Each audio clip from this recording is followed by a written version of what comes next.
So the suicide rate is very high. In our country, just in South Africa, today, 300 people will attempt to commit suicide. Sure. Between 23 to 26 will be successful. They will commit suicide today, and most of them are men. Lives Unfiltered with Pindile Yende. Published author and speaker Pindile Yende. Businesswoman Pindile Yende. Pindile Yende, mother, entrepreneurs.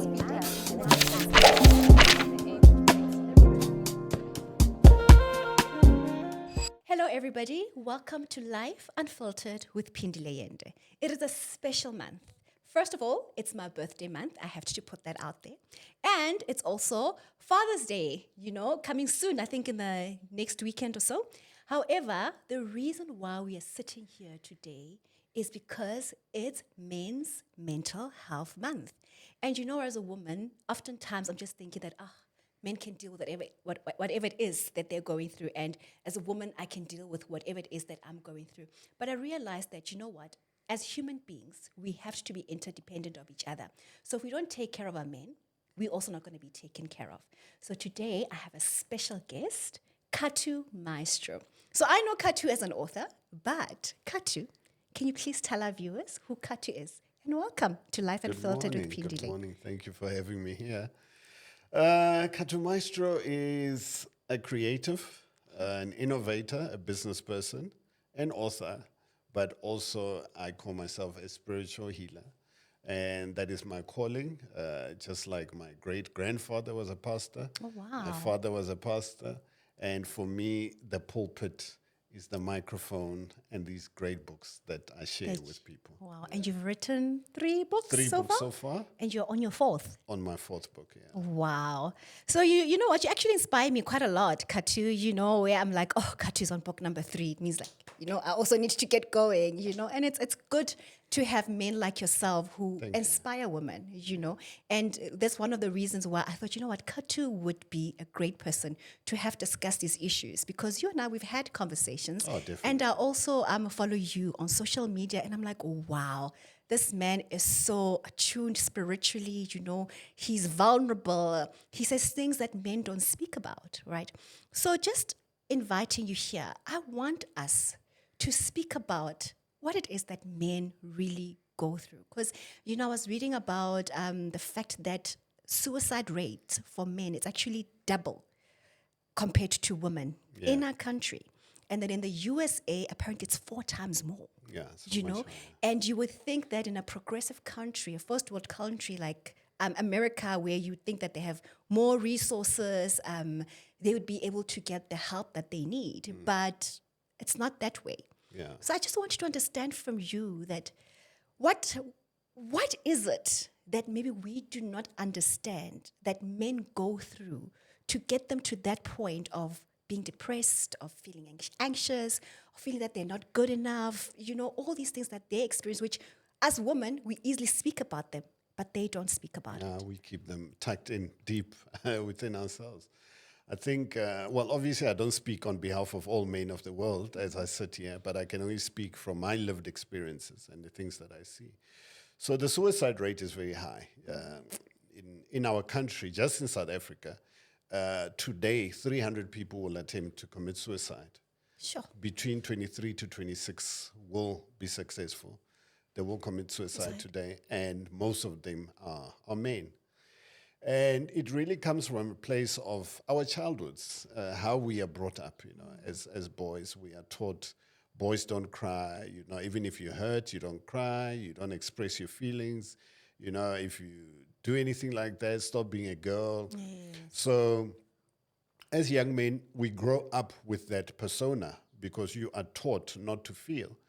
And then when you become a man, now you meet a woman and you have to be emotionally available. Now you must exchange emotions. You find a woman is emotional, you need to now express your emotions. So it becomes very difficult for men to be emotionally available when they've spent their entire lives being trained not to show emotions.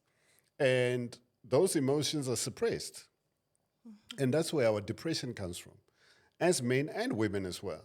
And men are also not immune to things like sexual abuse, emotional abuse, physical abuse.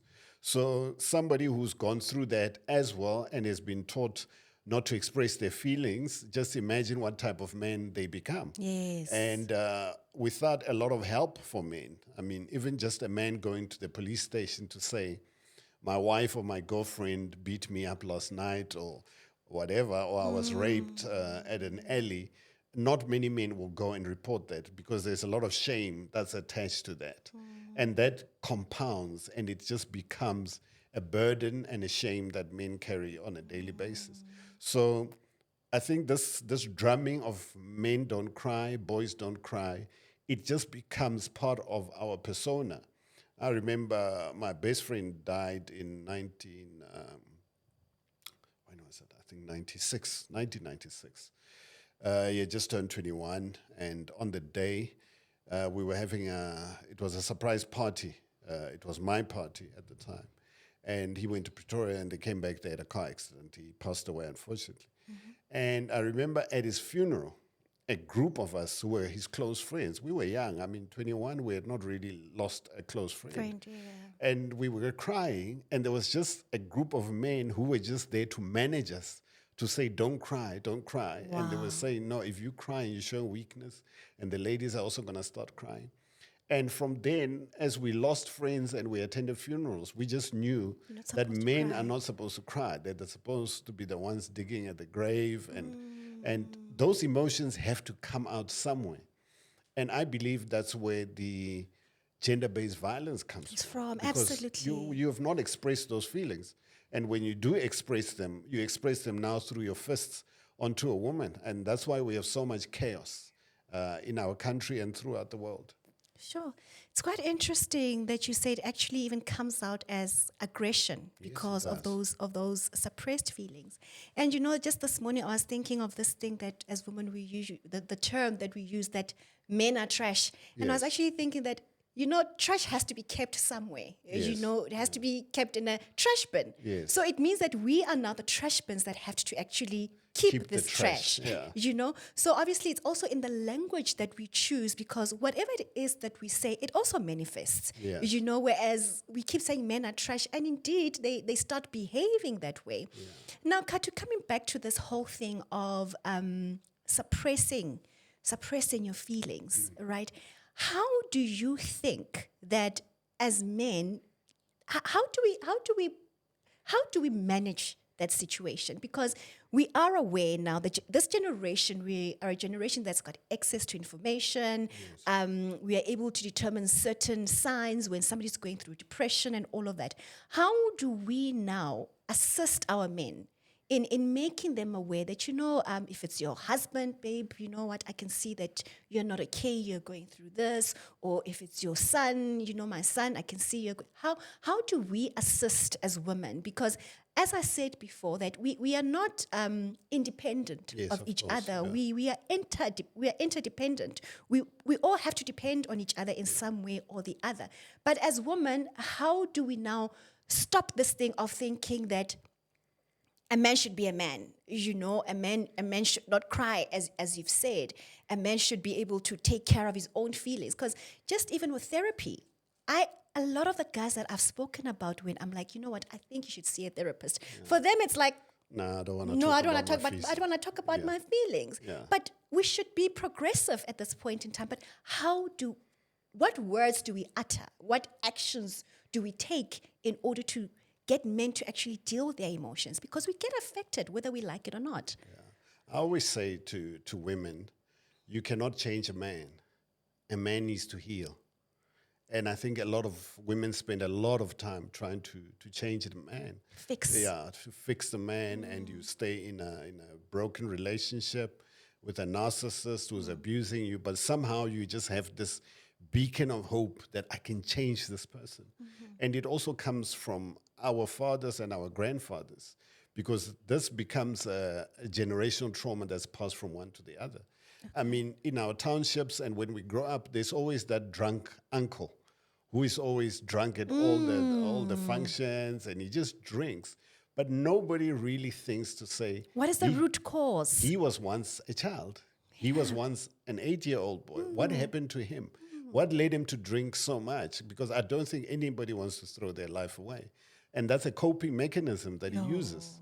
And a lot of men use coping mechanisms through alcohol, gambling.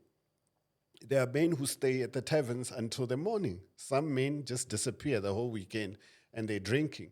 Because part of that is also that we are trying to escape our wives or our partners because we do not have the tools to manage your emotions. We don't have the tools to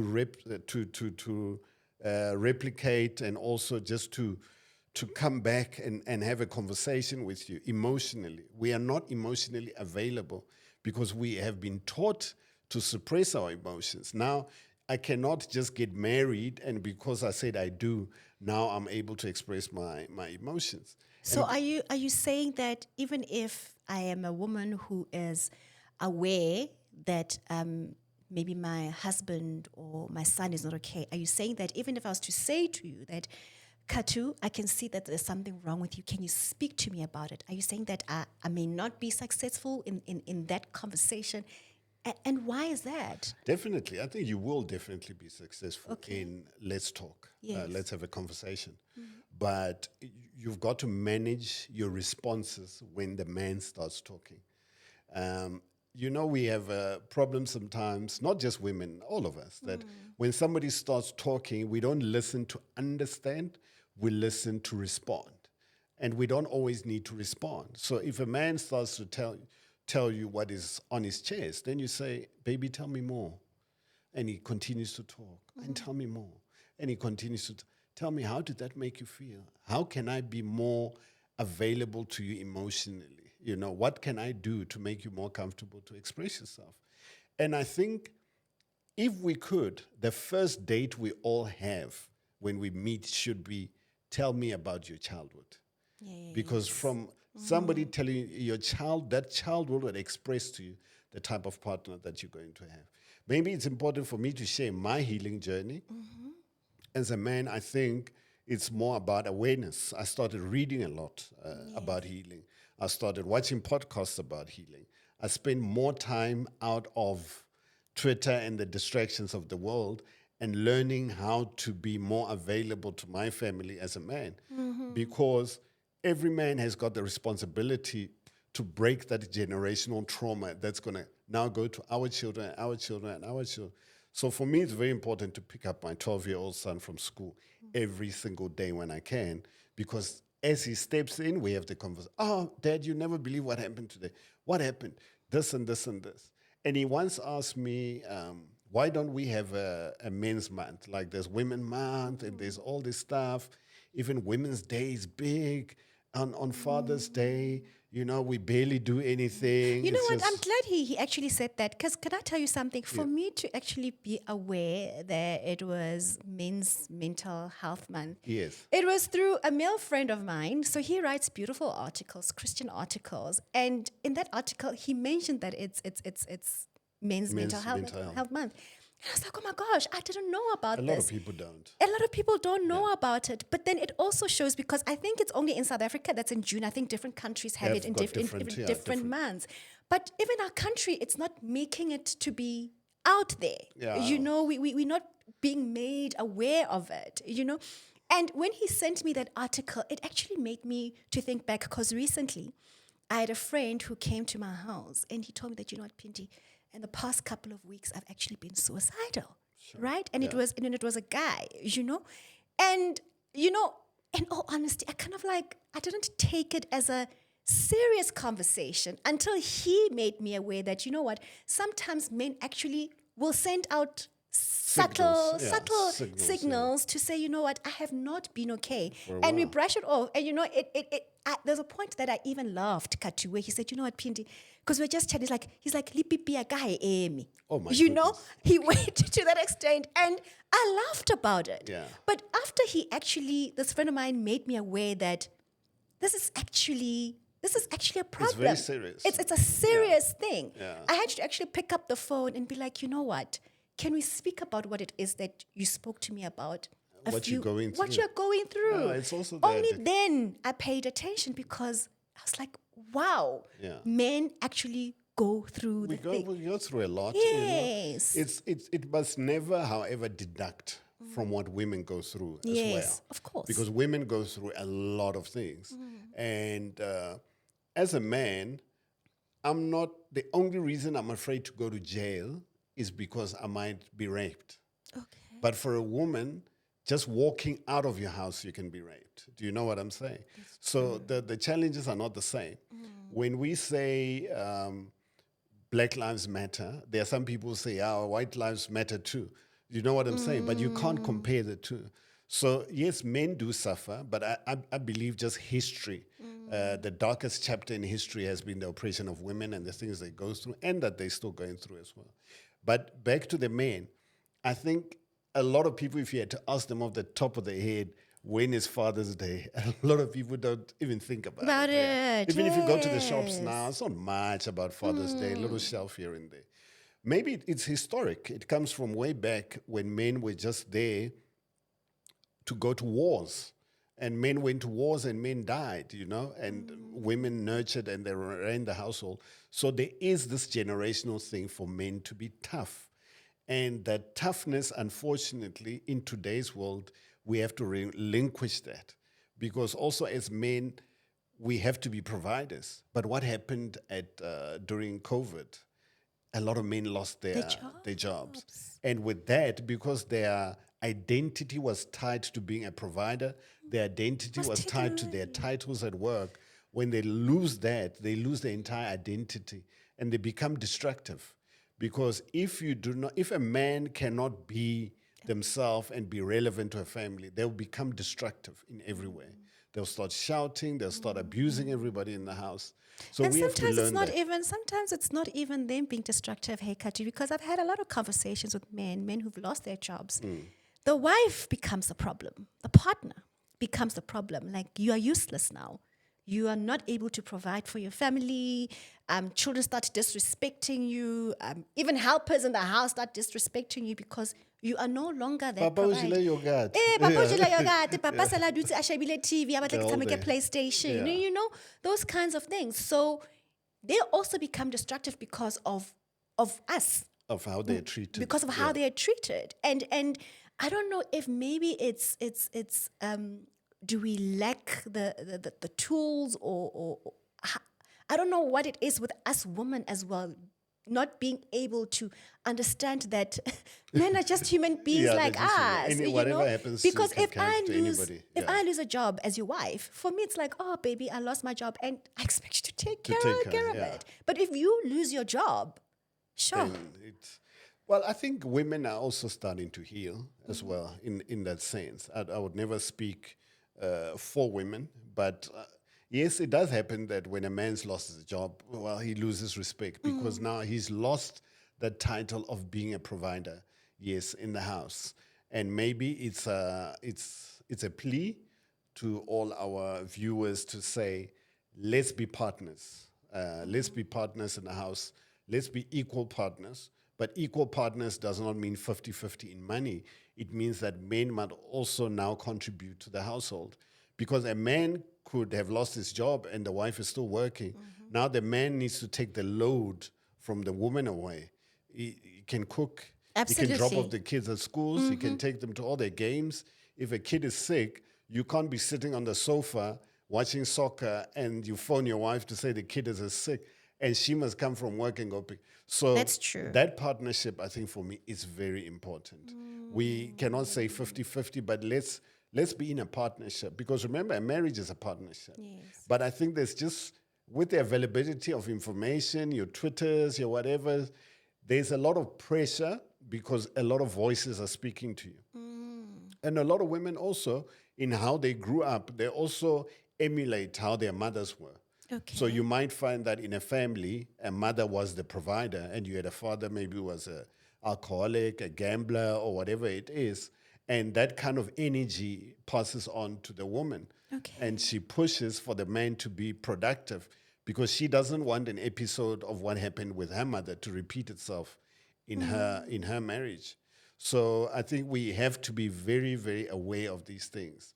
That also when we get into a marriage or a partnership, we don't marry one person. We marry the entire family history. We marry the Oh, entire I love upbringing. that. We marry somebody's upbringing. We marry their family. We marry their patterns. We marry their unhealed traumas.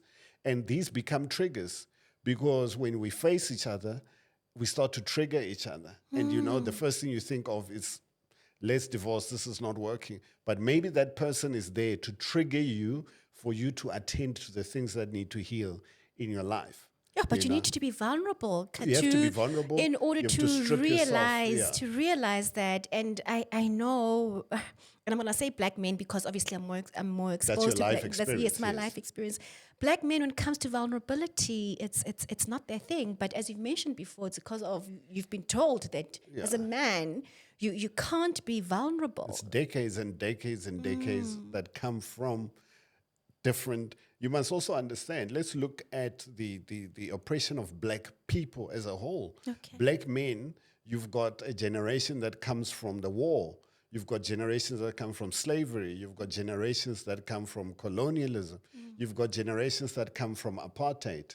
And these people went through the most horrific things.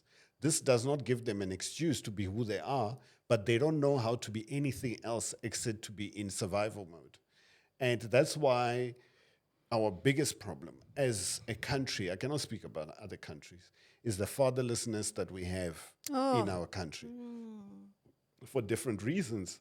And if you look at how our parents possibly were migrant workers that commuted back and forth to their family once or twice a year, I mean, as a child, you almost don't have a father, but you just know there's a father out there somewhere. So, But the difference then, Khathu, is that children were raised by a community. They were raised by a right village, now, yeah. we don't really yeah, have we that. put high walls in our Yes, estates yes. and all these areas, and we do. So a child can only be a manifestation of two people that this child looks at every day. So if the mother's broken, the father's broken, the child does not stand a chance. And we are 489 kilometers away from our parents. My parents are in Venda. I see them when I can, but it means you've moved away from all that wisdom, you've moved away from all that healing. But I don't think it's doom and gloom. I think more men are starting to open up. If I can do it, a lot of men can do it. I have a lot of conversations with a lot of men, and most people are on the verge of suicide. Most people are just saying, you know what, I'm waiting for the kids to grow up and then we're going to get a divorce. Then I say, by the time your kids grow up, what is growing up? Now, 18, university. I say, no, the kid actually needs you even more when they get to that stage. Yeah. So but from heal. what you're saying, I'm now picking up, I could say extremes, whereas when a man is vulnerable, Yeah. they become really vulnerable. Extremely vulnerable. Suicidal, actually. Yeah. So even if a man is going through depression or they're suicidal, it also becomes extreme. Definitely. You know? Yeah. And when you become attuned with your spirituality, when you're aware, you also become extreme. You're like, oh my gosh, this man, he's so aware, you know, Yeah. and this one is. So I don't know how it is that we can somehow be able to balance it out. We need to share. I think as men, we need to create more spaces where we share as men and speak about our issues. It's not easy because we grow up. But why, as men? I think it's ego. The ego is a wall that is very hard to break. No, I'm disagreeing with you when you say as men, because I feel that we need to have these conversations as women and men. We do, but I think men need to find a way to speak to each other as well. Because as women, you speak amongst yourselves, you know, my husband did this, I found messages on his phone. You cry, you have some wine, and you get it all out. So you're saying when you men gather at this moment, They don't talk. No man's going to tell another man, yo, man, I found messages of this other guy on my phone Really? and whatever. So when you guys are out at bars and all of that, what conversations are you having? Nothing. Yeah, exactly. So, when men are at bars, well, I haven't been to a bar for a long time because I stopped drinking a long time ago. But normally it's just, we just talking trash. Last week, this happened, yo, man, these girls from, that's why I always laugh and say men can know each other for 5 years and know each other's names. You just meet at places. Yes. Remember that girl who X5? Yeah. So we bottle those things in. Men will get retrenched from their jobs, wear a suit every day for a month, and go out as if they're still going out to a job because they're afraid to tell their women that they've lost their jobs. I know a lot of people do that. And people hide things. They go to Manchonisa, they hide, because the narrative that a man does not have an identity outside of being a provider and of being strong is a problem. Because once you lose that identity as a man, you lose yourself. That's why people commit suicide. Because I cannot be this version and be relevant. I'm no longer relevant in this world. I must take my life because there's nothing I'm bringing to the table. And then there's Pindi now. We now There's have the this woman thing who's that I'm saying, hearing, interdependent. Hey, this interdependent But thing. here's the thing. I see this stuff about, women must give women money. There's even a song, give women money. It's a smaller percentage of the population on Twitter. Okay. That's why on social media as a whole. Yeah, that's why we say elections are not won on social media. A political party looks like they're doing very well on Twitter until you go onto the election polls. Okay. Then the ground forces speak. So not everything that's happening on social media defines everybody. Okay. I don't think women want just money. I think women want security. Women want opportunities. Women want love. Women want loyalty. The world is very patriarchal. If you look at just tenders, the majority of tenders are in the hands of men. Yes, that's Even true. when you say we want BE women companies, a man will come to a woman and say, open a company. And he's still in charge of the wallet. Absolutely. So I think if more women had more opportunities, this kind of narrative that give women money, women would participate in spaces where they are able But to. now, Khathu, when you're saying that, when you say women are given more opportunities, men somehow feel emasculated the moment a woman has more opportunities than they do. And I think then it drives this whole thing then more of them having mental issues, of feeling inadequate. Yes. Because now my wife earns more and I'm not bringing more to the table. And I've seen a lot of women that when they have more money than the man, then they actually become toxic. I'm not saying it's all of them, but we've got a good percentage whereas they become toxic because now they hold the power in the house. So it's a, I don't know how one balances it out, because I just feel it's, we want more opportunities so that we can somehow oppress our men. Or now you are saying that if I'm empowered more than you, then it will get rid of this thing of intotamas. But I'll be honest with you, Khathu, even if I'm doing better than my partner, I still feel that I want him to take care of me. Yes, as of women, course. we have been socialized that way to say a man still must take care of you. So I somehow don't know how we find. It's a balancing act. Yes. And we can get it right. Let's heal. Let's change the mindset. We are not our grandparents. We don't have to live like they lived. Times have We don't changed. have to think like they think. We can develop new cultures. That's why I say tradition is very dangerous, because tradition is history. It worked for somebody in 1947. It cannot work for me in 2024. Okay. We've got to change traditions and cultures that no longer serve us.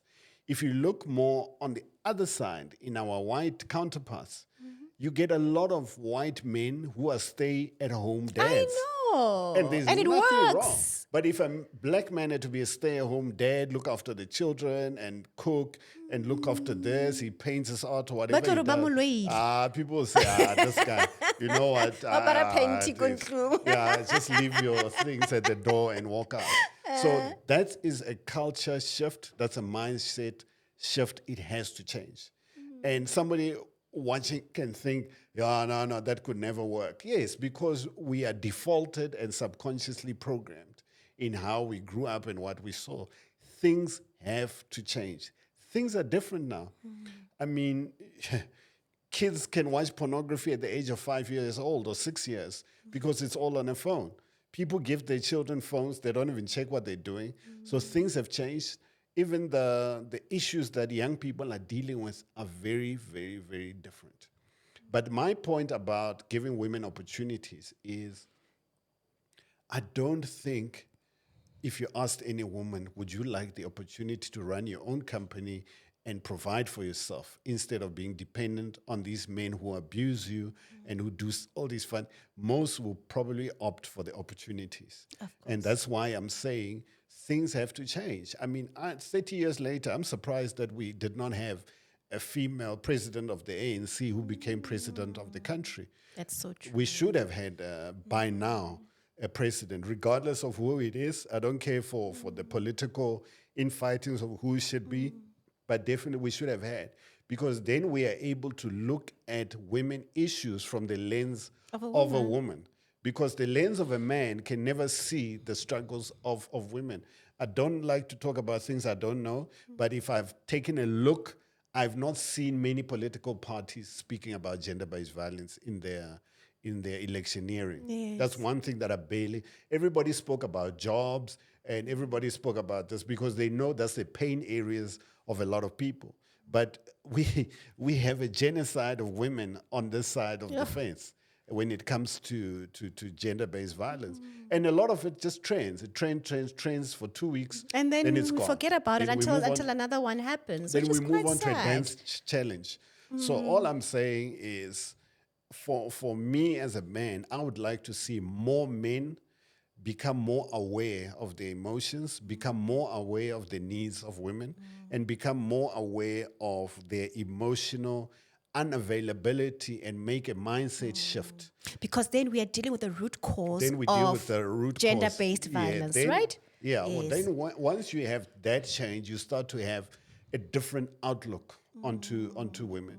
I mean, as a 50-year-old, 55-year-old, you've got tenders, you've got a lot of money, you're at Conquer, and you're sleeping with 18-year-olds. That kind of mindset shift has to change. You've got to look at those girls as your grandchildren. You've got to look at people. Why are you not with your own age group? Because you're emotionally immature. Sure. Emotional maturity is very important. That's where we also get stuck as men, because we are taught not to have that bank account of emotions.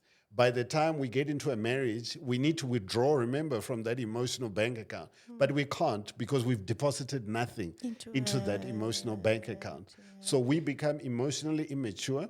So Pindile is married to somebody her own age. Let's just call her 35. But that man stopped developing emotionally at the age of 10 because he was told you don't express your emotions. They were not regulated. But You're 35, yes. you're married to a man who's emotionally 10, 12 years old. So every time you do something or say something, he's always going to feel emasculated or disrespected. So you are not talking to your equal, you are talking to a child. So for me, if I can really impress on men becoming more emotionally aware, is for the fact that we need to catch up with women emotionally. That's why they say women they age quickly, they age quicker, they become more mature. Yes, because from a young age, your mothers are teaching you how to cook, how to look after the household. When visitors come, you could be 8 years old. Visitors, when they come, if they've trained you well and have taught you well, you know, I must go get orose, I must go get the tennis biscuits and give it to the guests and greet, and then just go on. I can go back and play. But men, you don't do anything. When guests are there, you just come in and just greet, and then you go back out and you run. So nobody really trains us for marriage until you get married. And you're expected to figure it all out. You can't. We've moved away from the village. We don't have this rite of passage, all these African things that used to happen. Because of religion, now we call that barbaric, we call it backwards, but that's how things used to be. And I really think we've got a great place to be with each other, women and men. We can find each other. Let's find each other. Because if you say men are trash, I understand where it comes from, but you're not going to say to your father you're trash. No, of course not. Of course not. Why, when men also abuse women and beat women, and they say, I couldn't help myself, I lose control. Why don't you lose control at work when a woman boss is speaking to you? Like, why don't you beat up your boss who's a Yes, woman? Why don't you beat up your mother when she makes you upset? Why do you only beat up your girlfriend or your wife or your fiance? How do you explain that? Why is that? It's because your partner becomes your trigger. Because as men, women ask for accountability. And accountability from a man requires vulnerability. So if you don't know how to be vulnerable, you become defensive. And you become defensive by how? By lashing out. A lot of us as men are very passive aggressive because we cannot express how we feel. When you do something I don't like or it's continuous, I don't know how to address it because I might think you're going to look at it as very trivial, as something very small. Like, why don't raise your voice when you speak to me? You might say, stop being sensitive. So he might say it once and you say, why are you so sensitive? He'll never say it again. So the more you do it, is you are now depositing into this rage within this man. And we become passive aggressive. So instead of expressing it, now we express it with rage. That's where the abuse comes from. And I think it's also because maybe as a man, how I grew up with somebody who used to shout at me, a father or a mother or whatever. And now when you speak, even if you're not shouting, it's a trigger back to my childhood. So I'm not lashing out at you, I'm lashing out at an abusive father, an abusive mother, or somebody in my community who used to speak to me. Or your like very that. same boss. Or the same Your very boss, boss, yeah. yes. So Okay. the same boss at work, now I can't beat her because I'm going to be fired. There's consequences. But I can beat my wife at home because it's going to stay under the carpet because we grew up with this culture of silence. So there's a culture of silence in black communities, which we don't speak about. We don't speak about rape. We don't speak about abuse. We sweep it under the carpet. And if a young girl had to say, I was raped by that boy from that rich family, everybody would just say, keep quiet. You know, we don't want to be targeted. We don't want people thinking funny of us. You probably led him on. He comes from a good family. Do you know those kind of things? So that's the history that's also within the DNA of our mothers and grandmothers being passed on to the daughters, to the granddaughters. That's where we need to cut this umbilical cord of trauma. We need to cut the umbilical cord of generational trauma because it's moving from one to the other, to the other, to the other, and it's not stopping. How are we stopping it?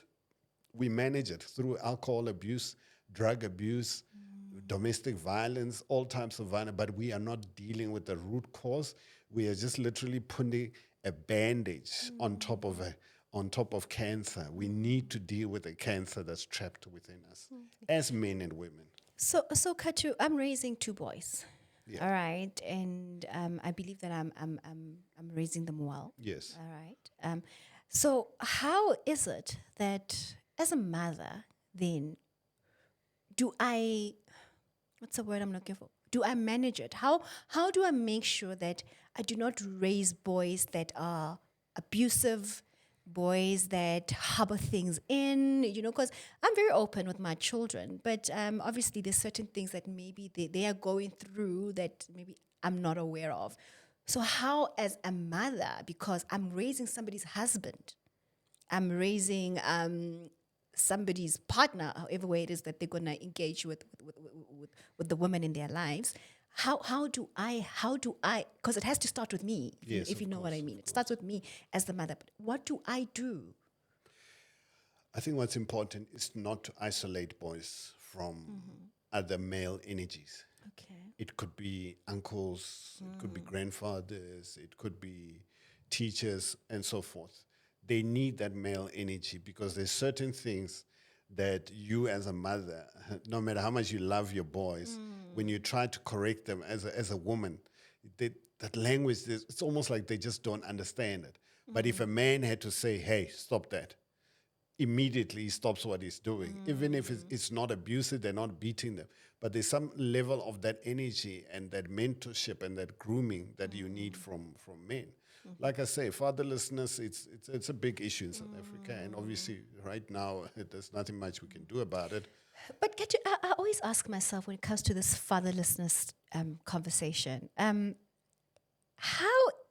what is happening in a man's mind to think that me not being involved in my child's life, it is okay? Does it go back to mental health issues? What is it? Which box do we put it in? Because I also want to understand, because as women, we are quick to say, I'm maintaining one. He's not spending time with the child. He's not doing this. Is it a mental health issue as well? Is it something that, where do we box it? No, it's not a mental issue. There isn't any accountability. I mean, you can't go to jail. Somebody can chase you up for maintenance and all those kind of things. So there's no consequences from it. But I truly believe it comes, it's generational. It comes from how most fathers were not there because of migrant working, different issues, whatever it was. So that boy never read the Bible of his father. He never saw a father being a father. So when he grows up, he does not know how to become a father because he doesn't know what to model it with. Oh no, Khathu, you can't say that because I'm raising boys without a father. So you're saying that they could model that? No, not at all. Okay. I mean, I think things are much different. Like I'm talking about now in the past, where your father, you would never see him for the whole year. Some would leave for like a whole 2 years, come back Christmas time. But I think now young men are actually starting to value families. Okay. They're starting to value families.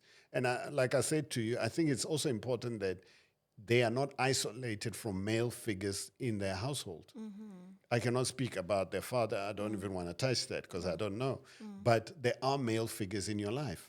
And you need to let them play a male figure in these boys' lives. Okay. If your brother or an uncle says no to them, you must now not go and override what he says to them. As long as it's not abusive. But when he's saying, no, we don't do that. You don't speak to your mother like that. You can't just, man, why are you abusing my children? That kind of thing. Okay. Allow him to be a father figure to those children. That's how they learn. Yeah, that's how they learn. And it's just because there's no father in the house, it does not mean your kids are not going to be good fathers. They model also what they see from relatives. From their grandfather, Yes. from my brother, and all of that. They've got good role models. Those role models are very important, and they need to be exposed to them as much as possible, because that's where they read the Bible of life. We don't do what we are told; we do what we see. Always. Okay. That's just how it is. No, I'm glad you're also saying that we can't really say maybe it's a mental. No, it can't be a mental it's just a lack of accountability that they're holding on to. Basically, that's what you're saying. It's like, what are you going to do? Maintenance, if somebody is not working, 50 Rand a month, 100 Rand a month, what are we going to do? Yeah, so we need to look at how the laws can also be changed in the country. But I think it's a conversation for a different day. But it's a very serious conversation that needs to be had, possibly with the Department of Justice, social services. It needs to be a very much deeper conversation, because it is also starting to continue to happen. There are younger men in their 20s and their 30s who also don't care, who just walk away because there's no consequences to walking away. Remember, if a man makes you pregnant, from the day you tell him, he can walk away. He carries nothing with him. He loses nothing. You carry the child with you. You can't transfer that child onto him. So by him not bearing the pain of carrying the child, the labor pains, he literally has no attachment and he loses nothing. Yeah. Because honestly, I honestly thought that there should be a root cause to this, and that's why I thought maybe we should also put into the whole mental health thing. No, we can't do that. We can't make that a mental health thing. It's about an accountability issue. Yeah. And I understand. Yeah. Because if we do that, then we can say men who grew up being abused, if they rape somebody, then the courts can let them go and say, oh, listen, he was abused. Oh, let's feel. If you looked at the case of R. Kelly, I mean, he was screaming and crying and starting to say those things happened to him, but that does not give you the right to do that to other people. There's a lot of people who were also molested at young ages, But they chose to heal. They chose a healing journey and be a productive member of society, not to use that as an excuse. Khathu, now we speak about healing, right? I understand what healing means for a woman because, women, we are able to just sit back and deal with our emotions. As you said, we're able to even sit together and say, Chomi, this is what I'm going through. We have such conversations. What does healing entail for a man? What does it take? For a man, I think healing entails starting with awareness of the things that I'm doing to other people are not good, regardless of what I think my excuses are, regardless of what my father did to me, I cannot pass it on to the next person. It's about reading. We need to read. It's about listening to, there's a lot of podcasts which talk about healing, where just by listening, you are able to listen to somebody articulate what you're going through, and it brings awareness to you. So that next time you are triggered, you have an understanding to say, oh, that's not who I am. This is just a root cause that's attached to my childhood, but I'm now choosing to heal that. Just because I grew up in a household where there was dysfunction and people were beat up and all that, I'm not going to do that to my children. I want to be a different father. So that's where the healing comes in. But it has to start with vulnerability. It has to start with getting a sledgehammer and breaking down these walls of egos that we have as men. But let's be realistic now, Khathu. There's a man right now who is sitting somewhere in a shack, maybe, informal settlement. You're talking about reading. You're talking about podcasts, right? That man doesn't have access to such information. And often as well, those are the men that harbor a lot of anger because of how they were raised and the situation that they're finding, the poverty that they're finding themselves in at this current moment. How do we deal with those men? How do we get them to heal? Or is it a lost case? Never a lost case. Unfortunately, religion has become a big bank. It's become a big business. I don't see why churches are not preaching mental health every single Sunday. Because churches is one place where we know that we can capture the majority of our population. People go to churches every Sunday, but they go to churches to hear the same things about the Bible that are not necessarily easy for them to translate into their lives. If you read the Bible, there's so many scriptures about renewing your mind, to say, if I'm in Christ, I'm a new creation, the old is gone and the new has come. You need somebody to decode that and explain it to people to say, this is talking about a mindset shift. It's talking about how you grew up is not how you need to raise your children. Change the mind in how you see things by having a different perspective, a whole shift. Imagine how many weeks, how many Sundays are there in a year? How many Sundays are there in your entire lifetime? People go to church their entire lifetimes and they walk out not even having received the presence of God in their lives in such a way that they can live. Because I think it's also how churches are preached. A lot of religion uses the fear-based of death to say, just make sure you behave, you'll go to heaven. If you don't, you'll go to hell. So a lot of people are just trying to get through behaving so that they can go to heaven. But heaven, we can live it on earth by becoming better men, better women, better families. And poverty is unjust in this country. If you look at the amount of corruption that's going on. When you look at somebody who has stolen 150 million, and you can imagine how much 150 million could have done in mental health awareness, in building clinics and building all these kind of things. We have to get to everybody. I think churches have got a bigger role to play in our society than just preaching the prosperity gospel and tithing and offering and just making money out of people. I think what I've realized in churches is that we don't want to get deep into things. We don't want to make people uncomfortable. Because a lot of the preaching is a lot on the surface. Yes, Because of I've even realized with the church that I go to that oftentimes I have to go back and read by myself and actually teach myself a lot of things. Now you go to church and things are just preached on the surface. Obviously, a lot is not going Yeah. to be done. So it's quite sad that It's inherited. I'll say it again. Is it a lost case? Because No, it from can't be a what you're lost cause. saying, for me, that's what it sounds like. Because if then the institution that could be helping out, because a man who's in informal settlement does not have medical aid to go and seek therapy. They don't have the knowledge to go and see a counselor. So that institution that everybody has easy access to is not doing their part. Then it's a problem. I mean, even our government, we have a government that's reactive more than proactive. Like I said to you, I would not have known had my friend not told me that it's that bad. It's that bad, and how many women also are out there staying with men who've got mental health issues and they don't even know how to identify it, and More men. Maybe let's speak in faith. Let's speak in manifestation. Let's speak in the presence of God, in the universe, and say that man that you are referring to at a shack is going to pick up a phone. He's going to be on TikTok. I hope so. And this podcast is going to pop up. I And hope that man that you're talking about will be reached by this message.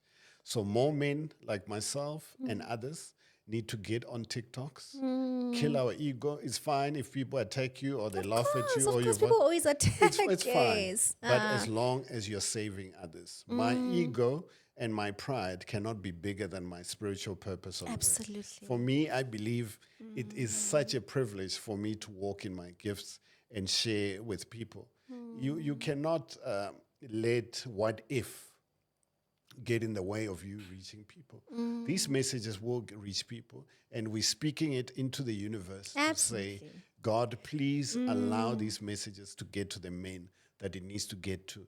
Allow this message to get to that person who's at the last point, who's about to put a rope Around on their a tree neck, and hang themselves. I Yeah. believe that we are going to reach people. We are going to have really a renewal of mindsets, and we're going to have better families in this country, in Africa, and just globally. Yeah. And Khathu, just to round off, how do we say to men, it's okay? It's okay to feel the way that they're feeling.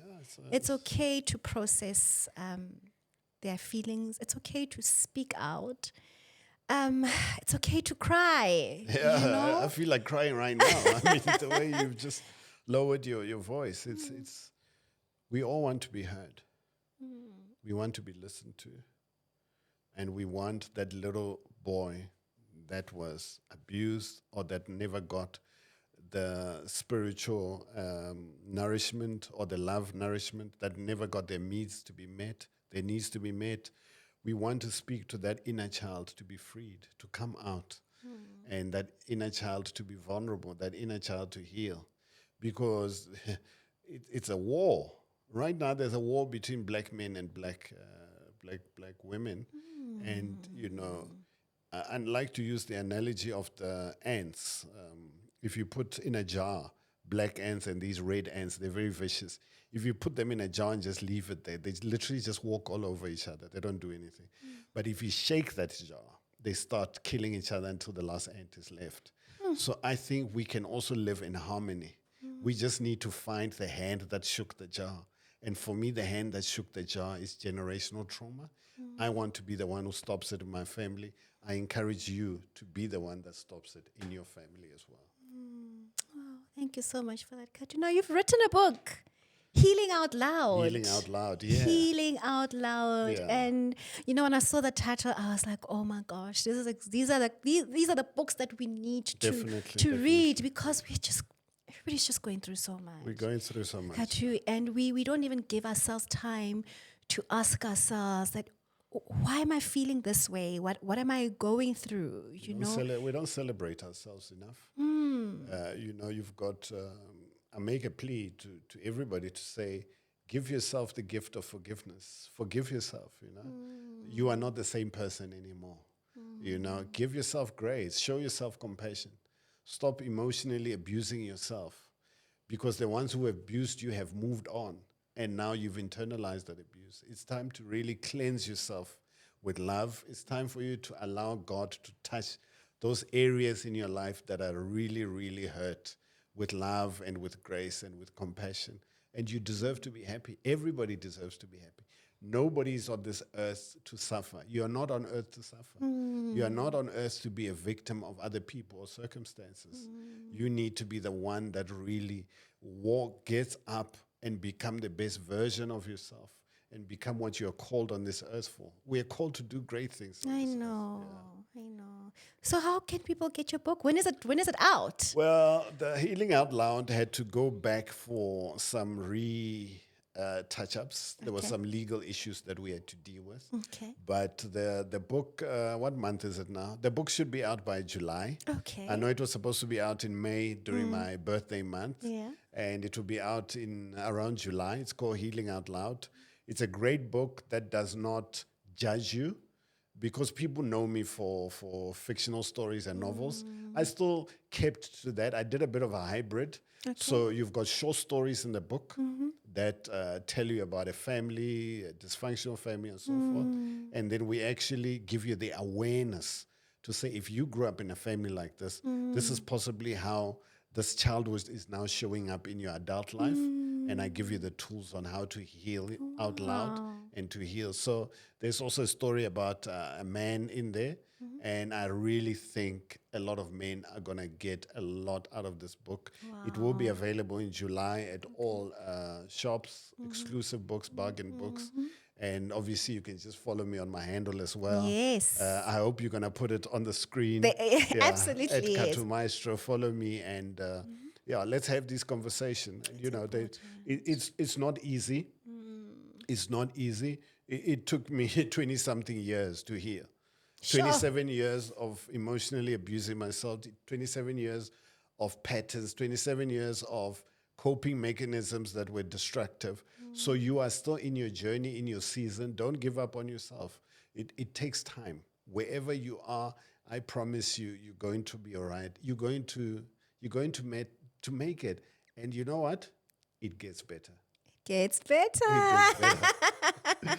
Thank you Awesome. so much, Thank you very Khathu, much. for joining us. And, just this morning, I was thinking to myself that, if this conversation, as you said, can just reach that one person who really needs to hear it, then we would have accomplished what it is that we need to Definitely. accomplish. It's going to reach that man at the shack that you're talking about. Absolutely. And that's what I want. Yeah, and he's going to change his family, and the kids that come from him will change an entire nation. Absolutely. Awesome. Thank you. Thank you. for that. Ladies and gents, thank you so much for joining us. And please, I cannot emphasize this enough. Subscribe to Life Unfiltered with Pindile Yende. And I also want to say this to human beings. And I'm not just saying this to men and women. I'm saying this to human beings. Let us start to be considerate of each other. Let's be there for one another. God didn't create us as individuals. We are here on this world so that we can live with each other and help each other through this thing called life. Thank you so much for joining us. Until next time, subscribe. Thank you. Live Unfiltered with Pindile Yende.